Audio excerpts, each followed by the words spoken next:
Doctor Mizanur Rahman Azhari তাকে নিয়েও বলেন যে তিনি কাফের, তাকে আসলে দেশ ছেড়ে চলে যেতে হবে।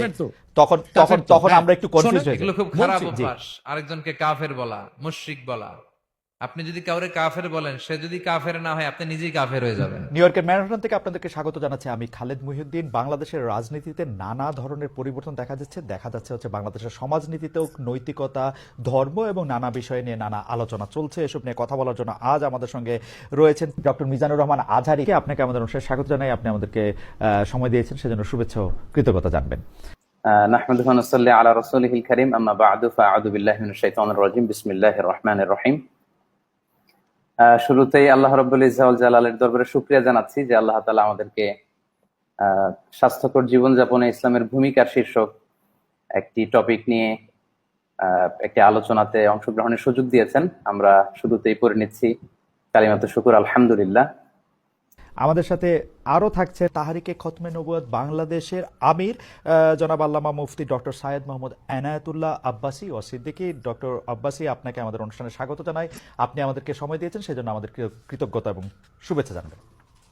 ধন্যবাদ, আপনাকেও স্বাগত জানাচ্ছি এবং দর্শক মন্ডলী যারা আছেন তাদেরকেও অভিনন্দন জ্ঞাপন করছি। Thank you so much. আমি প্রথমেই আপনার কাছে যে বিষয়টি জানতে চাই, আমাদের অনেকগুলি প্রশ্ন রয়েছে, আমরা আপনার কাছ থেকে অনেক কিছু বুঝে নিতে চাই, অনেক কিছুর ইয়াও দিতে চাই। আপনার যদি কোনো প্রশ্ন আপত্তি থাকে আপনি সেটা জানাতে পারেন এবং আপনি উত্তর নাও দিতে পারেন। তো আমরা প্রথমেই আপনার থেকে শুরু করি। আপনি যখন আরেকজন ইসলামিক ক্লেরিক, আমরা নাম বলতে পারি ডক্টর মিজানুর রহমান আজহারী, তাকে নিয়েও বলেন যে তিনি কাফের, তাকে আসলে দেশ ছেড়ে চলে যেতে হবে, তখন আমরা একটু কনফিউজ হয়ে যাই। বলছি জি না, কনফিউজ হবেন কেন? আপনি যার কথা বলেছেন সে কি বলেছিল আপনি দেখেছেন তার বক্তব্যগুলো? আমি দেখেছি, কিন্তু তার শোনেন কথা শোনেন। জি, তাকে বলুন, সে তো আমার ছাত্র, তাকে জিজ্ঞেস করুন। 2007 সালে সে আমার থেকে সবক নিয়েছে দারুন রাজাত মাদ্রাসায়। আমি তার টিচার, আমি তার শিক্ষক, এবং তার শিক্ষকরাও আমাকে শিক্ষক মানে। অতএব সে যদি, দেখুন আপনাকে পিছন থেকেই বলতে হচ্ছে, আপনি সময় দিতে হবে আমাকে। আপনি কিন্তু বসে আছেন একা, আমার কিন্তু কয়েক হাজার লোক বসে আছে আমার অপেক্ষায়, একটা শিডিউল প্রোগ্রাম আমি রেখে বসেছি আপনার এখানে। যেহেতু আপনার মাধ্যমে আমার মেসেজটা আমি অনেকের কাছে পৌঁছাতে পারবো। আপনি যে ব্যক্তির নাম নিয়েছেন, তাকে আপনি কি দিয়ে তাকে স্কলার বলবেন? লক্ষ লক্ষ লোক হলে স্কলার হয়? এটা কোনো কথা নয়। দ্বিতীয় কথা হচ্ছে, সে মুফতি নয়, ফতুয়া দেবার অধিকার রাখে মুফতি। স্কলার হওয়া এক জিনিস, ওয়াইজ হওয়া এক জিনিস, মুফতি হওয়া আরেক জিনিস। আমার কথা হচ্ছে, আমি কি গ্র্যান্ড মুফতি বাংলাদেশে? তা আমি বলছি না, এটা বলার অথরিটি আমার নেই, কিন্তু আমার ফতুয়াতে কলম বসাবার মতো 10টা মুফতি আপনি বের করে দেন। এখন অন্য মুফতিরা বলছে না কেন, সেটা একটা সাহসিকতার বিষয় আছে, সেটা আরো কোনো তাদের প্রতিবন্ধকতা থাকতে পারে। যেমন আপনি দেখেছেন আওয়ামী শাসনের সময় দেশের অনেক বড় বড় আলেম শেখ হাসিনার দালালি করেছে, তো তারা কি এমন কোন ফতুয়া দিবে যে সরকার বেকায়দায় পড়ে? এখন অনেক আলেম আছে যেটা বর্তমান সরকারের নির্লজ্জ সমর্থন করে যাচ্ছে, কিন্তু এই সরকার ক্ষমতা আসার পর থেকে আমি শরিয়ার কোরআন সুন্নাহর আলোকে যতটুকু সমালোচনা করা দরকার গঠনমূলক সমালোচনা করে যাচ্ছি। আর আমাদের মতো 2-4-10 জন যারা মিডিয়াতে আছে তারাই কিন্তু দেশের আলেম না। হাজার হাজার আলেম ওলামা, পীর মাশায়েখ নীরবে নিভৃতে নির্জনে ইসলামের খেদমত করে যাচ্ছে, তাদের মতামতটাও দেখতে হবে। এখন যারা ফ্রন্টে চলে এসেছে, মিডিয়াতে চলে এসে সেলিব্রিটি হয়ে গেছে, তারাই কি বললো সেটা দেখার বিষয় না। এখানে তো যদি আপনি একটা প্রশ্ন আনেন যে আসলে শাতিমকে ক্ষমা পেতে পারে কিনা, বা রাষ্ট্র যদি শাতিমকে পৃষ্ঠপোষকতা দেয়, তার শাস্তি নির্ধারণ না করে, তাহলে কোনো জনগণ বিচারটা হাতে করতে পারবে কিনা? আপনি দেখুন, পৃথিবীতে যত অভ্যুত্থান ও বিপ্লব হয়েছে, জনগণ আইনকে হাতে তুলে নিয়েছে। আপনি 5ই আগস্ট দেখেন, বাংলাদেশে রাষ্ট্র ক্ষমতা যে এসেছে বর্তমান সরকার, এটা গণতান্ত্রিক পদ্ধতিতে হয় নাই, ছাত্র জনতা আইনকে হাতে তুলে নিয়েছিল। এই বিপ্লবকে আপনি অবৈধ বলবেন? যে 6-7 জন সমন্বয়ক নেতৃত্ব দিয়েছে তাদেরকে আপনি সন্ত্রাসী বলবেন? না, কিছু করার ছিল না। 15 বছরে যে জগদ্দল পাথর ফেসিবাদী হাসিনা বসেছিল, গণতান্ত্রিক পদ্ধতিতে এটাকে সরানো সম্ভব হয় নাই, আইনকে হাতে তুলে নিতে হয়েছে। অতএব যদি গণতন্ত্রের স্বার্থ রক্ষে আইনকে হাতে তুলে নেওয়া যায়, আল্লাহ তার হাবিবের সুমহান ইজ্জত এবং স্বার্থে আল্লাহ তার হাবিব সাল্লাল্লাহু আলাইহি ওয়াসাল্লামের ইজ্জতের বিপক্ষে কেউ কথা বলবে এবং ধারাবাহিকভাবে শাস্তি পাবে না, চলতেই থাকবে, আমরা শুধু মিটিং মিছিল করে লাঠি পেটা খাবো আর গুলি নিব। স্যার আপনার কাছে মনে হয় না, স্যার আপনার কাছে মনে হয় না এটা আপনার, স্যার আপনার কাছে মনে হয় না এটা আপনার পয়েন্ট অফ ভিউ? বিকজ আপনি যা বলছেন, হ্যাঁ আপনি এটা ঠিক যে আপনি তো একজন স্কলার, শিক্ষক, পড়াচ্ছেন, এবং আপনি গ্র্যান্ড মুফতি না হলেও একজন মুফতি, কিন্তু আমরা ধরেন আমি এখন কথা বললাম হচ্ছে যে বাংলাদেশে কিন্তু এইটাও প্রচলিত যে যারা বলতেছে যে তারা আসলে যা কিছু পরীক্ষিত হাদিস নয়, যা কিছু পরীক্ষিতভাবে কোরআনের ফায়সালা নয়, তারা তা মানতে চান না। ধরা যাক ঈদে মিলাদুন্নবী সম্পর্কে তাদের একটা বয়ান আছে, তাদের আরো অনেক কিছু নিয়ে তাদের একটা বয়ান আছে। তাদের মধ্যে থেকেও কেউ কেউ আছেন যারা মক্কা মদিনায় বড় বড় জায়গায় আলেমের কাজ করতেছেন। আমি আব্দুর রাজ্জাক বিন ইউসুফের কথা বলতে পারি, আরো আপনি জানেন কাদের কথা আমি বলছি। তাদের কেউ কেউ মনে করেন আপনার পথ তো আসলে ঠিক না। এক, দুই হচ্ছে আপনি যার কথা যেভাবে বলতেছেন যে ধরেন মিজানুর রহমান আজহারী কি আসলে একজন স্কলার কিনা। এখন কেউ কেউ তো এই প্রশ্ন তুলেছেন যে জনাব এনায়েতুল্লাহ আব্বাসীও যথেষ্ট পরিমাণে এই জায়গায় আছেন কিনা। সেজন্য আমি জানতে চাইতেছিলাম যে আপনি যখন আইন হাতে তুলে নেওয়ার কথা বলেন স্যার, সেইটা কি আপনি কিভাবে তার যোগ্য, এবং আপনি ছাড়া আর কে আছেন এটার মধ্যে যোগ্যতার জায়গায় আর কি? আমি এখন বলছি, আমি মনে করি আমি গ্র্যান্ড মুফতি বাংলাদেশের। আচ্ছা, আপনি মনে করছেন আপনি গ্র্যান্ড মুফতি? ওকে, এবং এটা আমি চ্যালেঞ্জে ওকে ওকে এইটা বললে আমার ফতুয়ার বিপক্ষে শোনেন, আমার ফতুয়ার বিপক্ষে যে যাচ্ছে তাকে আমার সাথে বসান, আপনার প্ল্যাটফর্মে বসান। এক, দ্বিতীয় কথা হচ্ছে ঈদে মিলাদুন্নবী নিয়ে যে আপনি প্রশ্ন করেছেন, ঈদে মিলাদুন্নবী সাল্লাল্লাহু আলাইহি ওয়াসাল্লাম নিয়ে অনেক ডিবেট হয়েছে এবং ঈদে মিলাদুন্নবীর পক্ষে যারা, তারাই বিজয়ী হয়েছে। আর বাংলাদেশে ওলামায়ে দেওবন্দের একটা বিরাট অংশ যারা মূল ধারার, তারা কিন্তু ঈদে মিলাদুন্নবী নিয়ে কখনো বিরোধিতা করে না। কিছু মাত্র স্কলার আছেন যারা কোনোভাবে পার্সেজ হয়ে আছেন, তারাই ঈদে মিলাদুন্নবীর বিরোধিতা করে। আমরা বলি মিলাদ যার সিরাত নার তার, মিলাদুন নবী সাল্লাল্লাহু আলাইহি ওয়াসাল্লাম ব্যানারও মাহফিল হতে পারে, সিরাতুন নবী সাল্লাল্লাহু আলাইহি ওয়াসাল্লাম ব্যানারও মাহফিল হতে পারে। এবং আপনি শুনেছেন আজকে 4 বছর যাবত সৌদি সরকার উচ্চ ওলামা পরিষদ ফতোয়া দিয়েছে যে ঈদে মিলাদুন্নবী উপলক্ষে মাহফিল সৌদি আরবে হবে এবং 12 রবিউল আউয়াল তারা রাষ্ট্রীয় ছুটি ঘোষণা করে রেখেছে। এবং বাংলাদেশে বর্তমান সরকারও যথেষ্ট আলেম ওলামা আছেন যারা কওমি ঘরানার এবং দেওবন্দ ঘরানার, যাদেরকে আমরা আহলে হক মনে করে থাকি। এবং আমরা মনে করি জৌনপুর, ফুরফুরা, সারসিনা, আহলে সুন্নাত, আহলে হক একই ধারাতেই চলে আসছে। তারাও কিন্তু ইসলামিক ফাউন্ডেশনের দায়িত্বে আছে এবং তারা কিন্তু এবারও ঈদে মিলাদুন্নবী ব্যানারে প্রোগ্রাম করেছে এবং আমি সেখানে অংশগ্রহণ করেছিলাম একদিন। অতএব বিচ্ছিন্নভাবে কে কি ঈদে মিলাদুন্নবীর বিরোধিতা করলো, আব্দুর রাজ্জাক সাহেবের নাম বলেছেন, ওনাকেই বসান আমার সাথে কথা বলি, সংলাপ হতে তো কোনো দোষ নাই। ওকে, বা আপনি আরো যাদের কথা বলেছেন তাদেরকে বসান আমাদের সাথে। আচ্ছা, আমার এখানে একটা সম্পূরক জাস্ট প্রশ্ন আছে আইনের ব্যাপারে। যেহেতু তেহরিকে খতমে নবুয়তের শাখা যুক্তরাজ্যেও আছে, এখানেও আছে, আপনি একইভাবে এই কথা বা ভারতের পশ্চিমবঙ্গের কথা বলেছেন, এইখানে যেটা বলছেন সেটা কি যুক্তরাজ্য এবং ভারতের পশ্চিমবঙ্গের জন্য প্রযোজ্য? যুক্তরাজ্যেও যদি কেউ এই ধরনের কথা বলে তাকেও কি আপনি এরকম একটা কথা বলবেন বা বলতে পারবেন? জি জি বলবো। আমি যুক্তরাজ্যে যে সাফার করে এসেছি সেটা শোনেন আগে। 2 বছর আগে আমি যুক্তরাজ্যে গিয়েছিলাম। আমার 7টা প্রোগ্রাম ছিল। 4টা প্রোগ্রাম করতে পেরেছি, 3টা প্রোগ্রাম আমি করতে পারিনি। এবং সেখানে আমার বিরোধিতা করেছিল নাইজেল ফারাজ।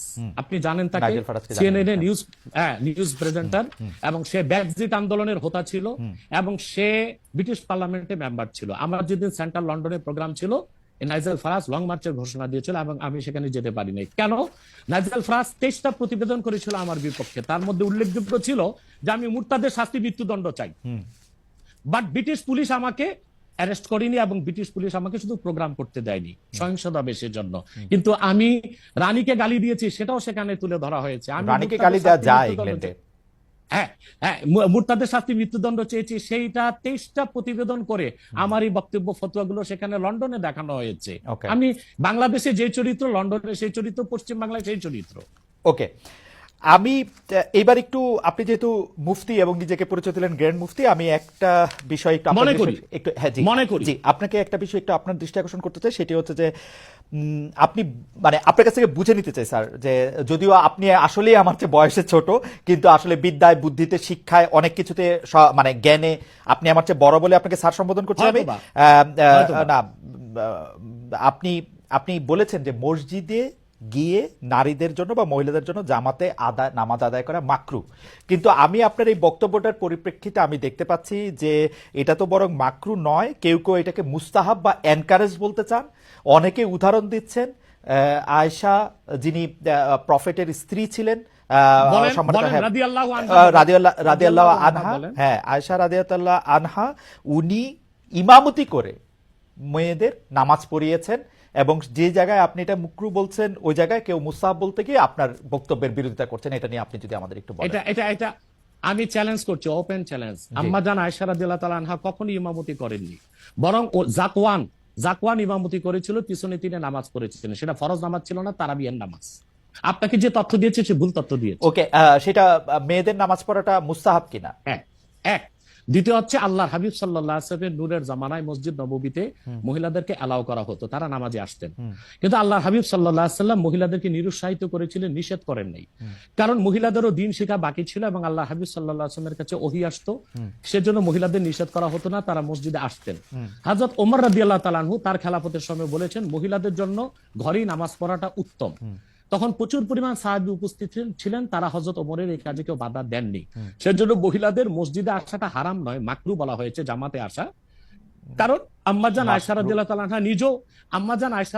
আনহা নিজেও বলেছিলেন যে বর্তমানে মানে ১৫০০ বছর আগেই আম্মাজান আয়েশা বলেছেন যে এখন মহিলাদের মসজিদে না আসাই উচিত ফিতনার এই সময়।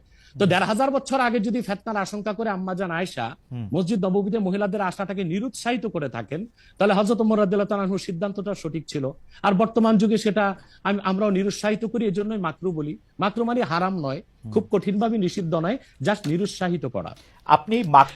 আপনি মাকরু ফতোয়াটা কোথায় পেলেন? আর আপনি যে বলছেন যে কোথায় পেলাম বলছি, আনহা এটা পড়েন নাই, কিন্তু আমি এখন যেটা দেখতে পাচ্ছি যে women praying in congregation among themselves, এটা মাদিনা বলে একটা পিরিয়ডিক্যালস বাইরে হয় মাদিনা ইউনিভার্সিটি থেকে, সেখান থেকে একজন বলতেছেন যে এটা পড়ছেন। আমি তো এটা সত্য বিচার করতে পারবো না। আয়েশা রাদিয়াল্লাহু তাআলা আনহা ইমামতি করেননি, তিনি জাকওয়ান ওনার খাদেমের পিছনে নামাজ পড়েছেন। সেটা ফরজ নামাজ ছিল না, তারাবিহের নামাজ ছিল। জি, এটা বুখারী শরীফের হাদিস। আমাকে সময় দিলেন বের করে দিব। আচ্ছা ঠিক আছে, আপনি কি এইটা একটু বলবেন যে মাকরুটা আপনি কোথায় পেলেন? এটা হানাফিদের সর্বসম্মত মত। হানাফিদের সর্বসম্মত মত যে মেয়েদের মসজিদে গিয়ে নামাজ পড়াটা মাকরু। জামাতে হজের সময় ওটা ভিন্ন বিষয়, ওইটা ভিন্ন হজটা তো বিষয়। ফরজ, হজটা ফরজ এবং সেখানে নামাজ আদায় করা, ওই সময় মেয়েরা জামাত আদায় করতেছে, একেবারে ওইটা ওরা করতে পারবে, কিন্তু পরে আর এমনিতে নরমালি আর পারবে না। পারবে না মানে বললাম তো নিরুৎসাহিত করা হয়েছে, তারা ঘরে পড়বে, ঘরে পড়াটাই উত্তম। এটা যদি মাকরু হইতো তাহলে কি হজের সময় এটা পড়াটা জায়েজ থাকতো? না, স্থানকাল ভেদে পার্থক্য আছে না। আপনি এখন তো আজকে আগামীকাল দুপুরে আপনি পানাহার করতে পারবেন, কিন্তু পহেলা রোজায় দুপুরে পানাহার করতে পারবেন, সেটা তো হারাম হয়ে যাবে না। স্থানকাল পাত্র বেশে হুকুমটা ভিন্ন হবে না? হবে, কিন্তু যেটা হজে পারমিটেড, যেটা হজের মাঠে পারমিটেড, সেটা আর পৃথিবীর কোথাও মাকরু হইতে পারে? হজটা কি? হজটা হচ্ছে কাবাগরে যেতে হবে, পুরুষকেও যেতে হবে, মহিলাকেও যেতে হবে, কাবাগর একটাই, সেজন্য সেখানে সেটা ছাড় আছে। কিন্তু মসজিদ পৃথিবীতে একটা না, মহিলারা ঘরে নামাজ পড়তে পারবে। হ্যাঁ, তারপর আমরা এটা বলে থাকি, যেমন কোন মহিলা ঢাকা গেল শপিং করার জন্য, এখন নামাজের সময় হলো, সে বাড়িতে আসতে নামাজ কাজা হয়ে যাবে, সে বাইতুল মোকাররম যে নামাজ পড়ে নেক, মহিলাদের জন্য যদি সুব্যবস্থা থেকে পড়তে পারবে। মাকরুটাকে আপনি খুব বড় করে দেখার প্রয়োজন নাই। এই যে আপনার মাথায় টুপি নাই, এটাও কিন্তু মাকরু স্যার, যেটা মাথায় বসাও মাকরু, রাইট। যেটা কিন্তু তাই বলে তো আপনাকে আমি গুনাহগার বলতে পারছি না, পারেন না বলতে, অসুবিধা নাই। স্যার, আমি যেটা বলতে চাইতেছি, এমন কোন কাজ কি আছে যেটা কাবাগারে করা যায়, অন্য যে কোনো জায়গায় আরেকটা মাকরু হিসেবে বিবেচিত হবে? আর কোন কাজ কি এরকম আছে? বোঝার জন্য জানতে চাইতেছি স্যার। হ্যাঁ, বোঝার জন্য বলতেছি। যেমন কাবাগারে উপস্থিত হলে ওযু অবস্থায় যেতে হবে, অন্য কোনো জায়গায় গেলে ওযু অবস্থা লাগবে না। কেউ যদি হজ করতে ইহরাম বাঁধে, স্ত্রীর সহবাস তার জন্য হারাম যতদিন কাবাগারে, না, যেটা কাবাগারে করা যায় সেটা অন্য কোথাও হারাম আছে কিনা?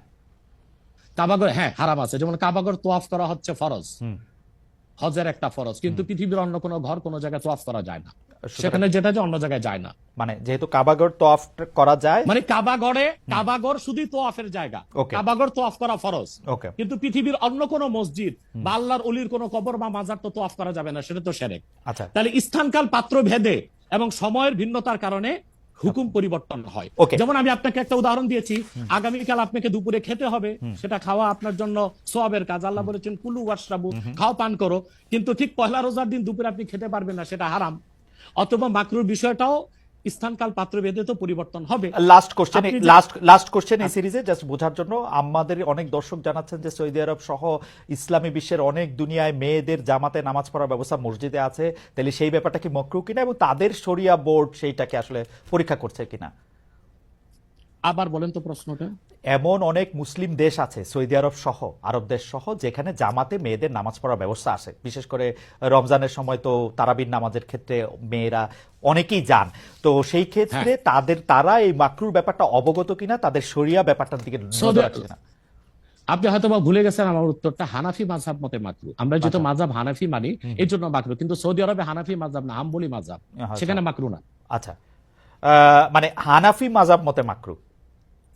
ওকে, আমি পরের আপনার আপনার বক্তব্যটা নিশ্চয়ই অন্য আলেমরাও শুনেছেন, তারা তাদের মতো করে তারা ব্যাপারটা বিবেচনা করে দেখবেন।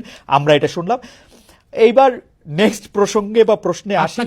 আপনাকে আপনাকে নারীদের নামাজের ব্যাপারে একটা হাদিস শোনাই দিচ্ছি। জি, সহিহ বলুন। মুসলিম, জি। সহিহ মুসলিম, জি। হাদিস নাম্বার 1027। হুম। আন আমরাতা বিনতে আব্দুর রহমান أنها أخبرته أن عائشة زوج النبي صلى الله عليه وسلم قالت لو أدرك رسول الله صلى الله عليه وسلم ما أدرك النساء لمنعهن المسجد। পরিষ্কার সহিহ মুসলিমের হাদিস। হযরত আমরা বিনতে আব্দুর রহমান বলেন রাসূল সাল্লাল্লাহু আলাইহি সাল্লামের সহধর্মিণী আল্লাহর হাবিব সাল্লাল্লাহু আলাইহি ওয়াসাল্লামের স্ত্রী আম্মাজান আয়েশা রাদিয়াল্লাহু তাআলা আনহা, যার কথা বলেছেন তিনি নামাজ পড়েছেন, উনি বলেছেন যে বর্তমানে মহিলাদের এখনকার অবস্থা যদি আল্লাহর হাবিব সাল্লাল্লাহু আলাইহি ওয়াসাল্লাম দেখতেন তাহলে তাদেরকে মসজিদে আসতে নিষেধ করতেন। সহিহ মুসলিম হাদিস নাম্বার 1027। আপনি সেই স্কলারদেরকে বলেন এই হাদিসটার জবাব আমাকে দিতে। ওকে, তার মানে আমি শেষ করি। তার মানে হচ্ছে মহিলাদেরকে মাকরু বলার দ্বারা হানাফি মাযহাবও যে নিষেধ করা হয়েছে, কঠিন নিষেধ না, মানে নিরুৎসাহিত করা হয়েছে। ওকে, ঠিক আছে, এটা নিশ্চয়ই এটা নিরুৎসাহিত করা হয়েছে, এটা আপনি বলছেন, নিশ্চয়ই এটা একটা প্রণিধানযোগ্য। আমি দলিল দিয়েছি। আমি এই বিষয়ে আর আপনার সাথে পরবর্তী প্রসঙ্গে আসি। সেটা হচ্ছে যে আমরা মানে আপনি এখানে আসবেন, অনেকে অনেক ধরনের মন্তব্য করেন, প্রশ্ন করেন, অনেকের মধ্যে অনেক ধরনের উৎসাহ আছে, অনেক ধরনের জানার বিষয়ও আছে। সেই জন্য আপনি যেটাকে বলছে হচ্ছে যে আপনাকে বলা হচ্ছে যে একজন পেশাদার বক্তা, যখন যেহেতু আপনি বক্তৃতা দিয়ে টাকা নিয়ে থাকেন, এইটা আপনি ঘন্টায় কত টাকা নেন সেটা নিয়েও মানুষের মধ্যে উৎসাহ আছে। এই ধরনের বিষয় নিয়ে আপনি কি বলবেন? কেউ কেউ আবার বলে থাকেন আপনি যে বক্তৃতা দেন সেটা দিয়ে একটা নির্দিষ্ট অঙ্কের টাকা নেওয়াটাও আসলে ঠিক হচ্ছে কিনা সেটা নিয়ে অনেকে প্রশ্ন। অনেকে, গোস্তাকি মাফ করবেন, অনেকে আপনাকে হেলিকপ্টার হুজুর বলেন, কারণ আপনি বিভিন্ন জায়গায় হেলিকপ্টারে যেতে পছন্দ করেন। এই ধরনের নিউজ, এই ধরনের আলোচনা আপনি আসলে কিভাবে নিয়ে থাকেন? দেখেন, আপনি একজন স্বনামধন্য সাংবাদিক এবং আপনি সাংবাদিকতার মাধ্যমে বাংলাদেশে অনেক উপকার করেছেন, কিন্তু কোন হিংসুক বা নিন্দুক যদি বলে খালেদ মহিউদ্দিন একজন বাচালি করে টাকা কামাই করে, এটাকে আপনি মানবেন? মানবো। আমি বক্তা না, মানবো। আমি হচ্ছে দায়ী আল্লাহ। আপনি ঠোঁটে চেয়ে খান, কিন্তু আমি মেধা দিয়ে সেবা করি মানুষকে। আমি বক্তা নই। আমার পরিচয় হচ্ছে, দেখুন আমাদের একটা ইতিহাস আছে, আমি পেশাদার কোনো বক্তা নই, আমি হচ্ছে দায়ী আল্লাহ। আল্লাহ দিনের দাওয়াত মানুষের কাছে পৌঁছে দিই। এখন আসে টাকার বিষয়। বাংলাদেশে কেউ কোনোদিন দেখাতে পারবে না আমি আমার নিজের জন্য কোনো টাকা চেয়ে নেই। যদি আমি কোনো প্রোগ্রামে কন্ট্যাক্ট করে টাকা নিতাম তো সর্বনিম্ন 3 লাখ টাকা রেট রাখতাম, কিন্তু কখনো কখনো আমাকে তারা খুশি হয়ে যাবে সেটা আমি নিয়ে থাকি। দ্বিতীয় হচ্ছে হেলিকপ্টার প্রসঙ্গ, এটা হচ্ছে আমার অত্যন্ত প্রয়োজন। হেলিকপ্টারটা আমার চেয়ে বেশি বাংলাদেশে শেখ হাসিনাও ব্যবহার করেন, এটা আমি অহংকার করে বলছি না, আল্লাহ তাআলার শুকরিয়া আদায় করছি। এবং বাংলাদেশে অনেক বক্তা বা স্কলার এক সময় আমার বিরোধিতা করেছে, আমি হেলিকপ্টার কেন চলি, হেলিকপ্টারে কেন যাই। বাংলাদেশে 2014 সাল থেকে ব্যাপকভাবে আমি হেলিকপ্টারে যাচ্ছি। এখন অনেক বক্তা, স্কলার বা স্ক্রু ড্রাইভার যাই বলেন, তারা হেলিকপ্টার ব্যবহার করছে, এখন আর সমস্যা হচ্ছে না। আমারটাই আর কি সমস্যা ছিল। হেলিকপ্টারটা কেন ব্যবহার করি, আপনাকে একটা সহজ উদাহরণ দিচ্ছি। গত পরশুদিন আমার একটা প্রোগ্রাম ছিল মেঘনাতে, দিনে বাদে জোহর, আর রাতে আমার প্রোগ্রাম ছিল রংপুর হারাগাছ, সেটা মিডিয়াতে ব্যাপক প্রচার হয়েছে। পরের দিন আমার প্রোগ্রাম ছিল কালকে লোহাগাড়া, এই চট্টগ্রাম সাতকানিয়া। এখন আমি হেলিকপ্টার ব্যবহার না করে দিন ও রাতে 3টা প্রোগ্রাম করা কি আদৌ সম্ভব? না, সম্ভব না। যেখানে আমার বাড়ি আব্বাসী মঞ্জিল থেকে চিটাগাং রোড যেতে 1.5 ঘন্টা লাগে, তা আমি কিভাবে মেঘনার প্রোগ্রামটা দিনে করে রাতে হারাগাছ করে পরের দিন চট্টগ্রাম যাই? আমাকে এটা অনিবার্য কারণে হেলিকপ্টার ব্যবহার করতে হচ্ছে, এবং সেটা জনগণই দেখে। এর জন্য তো আমাকে হেলিকপ্টার হুজুর বলতে পারে না। এখন যে হুজুর নৌকায় চড়ে মাহফিল করতে যায় তাকে কি নৌকা হুজুর বলবেন? বা যিনি প্রাইভেট কারে প্রোগ্রাম করতে যায় তাকে কি বলবেন ট্যাক্সি হুজুর? এগুলো হচ্ছে আমি গাড়িও ব্যবহার করি যখন যেটা লাগে। আমি এখন প্যারাডো ইউজ করতেছি, এটা 3 কোটি টাকা। আমি ভিএট ইউজ করি 8 কোটি টাকা। আমি হেলিকপ্টার ইউজ করি, এটা 14 কোটি টাকা। এখন আমি নৌকাতেও যাই, যেখানে যেভাবে আমার সুবিধা তখন সেভাবে সেখানে আমি। না, সেটা ঠিকই আছে। আমি কিন্তু মনে করি যে এখন এখন হিংসুক বা নিন্দুকরা কি বললো সেটা তো আপনার মতো শিক্ষিত না মানুষ সেটা না ঠিক আছে, ভাই। না না না না, আমি কিন্তু মনে করি যে আপনাকে যত ব্যস্ত থাকতে হয়, আপনি যদি পথে এর মধ্যে থেকে আপনার দিনের একটা বড় অংশ আপনি ব্যয় করেন, এটা আপনার জন্য এটা আসলে কোনোভাবেই এটা মানে এটা কেউই এটা করবে না। আমার কাছে মনে হয় যে আপনার ব্যস্ততার জায়গা থেকে আপনার এটা করতেই হবে। কিন্তু আমার যে প্রশ্ন ছিল যে আপনি এর জন্য নিজেকে একজন প্রফেশনাল স্পিকার মনে করেন কিনা, আপনি মনে করেন কিনা যে আপনি যে বিভিন্ন জায়গায় বক্তৃতা দিতে যাচ্ছেন এবং আপনার যে একটা অসম্ভব চাহিদা বিভিন্ন জায়গায়, আজকে এখানে কালকে সেখানে সেখানে, সেইটা আপনার আয়ের একটা বড় উৎস কিনা? দেখুন, এটা ছাড়া আমার আয়ের ব্যবস্থা ছিল। আমাদের যে বাংলাদেশে আমাদের যে আধ্যাত্মিক ঘরানার আমরা সন্তান, আপনি জানেন আমাদের বংশের মুরব্বী শাহ কারামত আলী জনপুর রহমতুল্লাহ, তাকে বলা হয় বাংলাদেশের আধ্যাত্মিক জনক। টু নেশন থিওরির ভিত্তিতে দেশ স্বাধীন হয়েছে এবং ডব্লিউ হান্টার তার বইতে উল্লেখ করেছে, ইনসাইক্লোপিডিয়া অফ ব্রিটানিকাতে এসেছে, ইসলামিক ফাউন্ডেশন বিশ্বকোষে এসেছে, কারামত আলী জনপুর রহমতুল্লাহর হাতে 2 কোটি লোক মুসলমান হয়েছে। ওনার কারণেই পরবর্তীতে দেশটা স্বাধীন হয়েছে। উনি ইন্তেকাল করেছেন 154 বছর আগে। আমি ওনার সিলসিলায়, ওনার বংশের, আমরা জোনপুরি পীর সাহেব বলে খ্যাত। আমি যদি অন্য পীরদের মতো আব্বাসী মঞ্জিলে বসে পিরি মুরিদি করে যেতাম, তাহলে আমার কোটি কোটি টাকা বছরে আসতো। মূলত আমার হচ্ছে দিনের দাওয়াত দেওয়াটাই আমার মূল কাজ। তারপর জনগণ যেটা খুশি হয়ে আমাকে সম্মান করে, সেটা আমার জন্য যথেষ্ট। আপনি কি আব্বাসী, এটা আমার পেশা নয়, Okay. এটা নেশা। আপনি কি আব্বাসী মঞ্জিলে আর জি। এখন বসেন না, মানে ওই সিলসিলা কি আপনি বসি বলেন? বসি But- বসি but- বসি কিন্তু- কিন্তু কিন্তু- মূল হাইলাইটস করা হচ্ছে দাওয়াতের কাজকে। আপনার- আমি দাওয়াতি কাজে ব্যস্ত আপনার থাকি। মূল, আপনি ইচ্ছা করলে হইতেই পারতেন, কারণ আমরা জৌনপুরের পীর সাহেবদের সম্পর্কে আমরা অবগত, তাদের অনেক ফলোয়ার আছে। আরেকটা কথা বলি আপনাকে, জি, জি। আরেকটা কথা বলি। আমি এখনো দিন রাত জেগে আমার ছাত্রদেরকে পড়াই। আমি Okay. বুখারী শরীফ প্রথম খণ্ড আমার ছাত্রদেরকে পড়াই। তো শুধু মাদ্রাসায় পড়িও আমি কয়েক লাখ টাকা কামাই করতে পারতাম, বই লেখক কামাই করতে পারতাম, কিন্তু আমি মনে করি তৃণমূল পর্যায়ে আল্লাহর কোরআনের দাওয়াত পৌঁছে দেওয়ার জন্য ওয়াজ মাহফিলের কোনো বিকল্প নেই। রাইট, সেই জন্য এটা আমার পেশা নয়, এটা আমার নেশা। এটা আপনার নেশা, কিন্তু আপনি অন্যগুলি যেগুলি আপনি অর্থকরী দিতে পারতেন সেগুলি তো আপনি নেন নাই। আপনি নিছেন হচ্ছে দিনের নিচ্ছি, দাওয়াতের নিচ্ছি, জায়গাটাকে, টাইমটাকে, নিচ্ছি। সেই ওগুলো নিচ্ছি, ওগুলি আপনি কিন্তু ঠিক টাকার জন্য আপনি ব্যবহার করতেছেন না। আয়ের ব্যবস্থা নয়। রাইট, সেই জন্য আমরা আপনাকে একজন পেশাদার মানে বা প্রফেশনাল রিলিজিয়াস স্পিকার এরকম বলতে পারি কিনা, সেইটাই ছিল আর কি আমাদের প্রশ্ন। না, পেশাদার আচ্ছা, বলতে পারি না। পেশাদার বলতে পারি না। ওকে।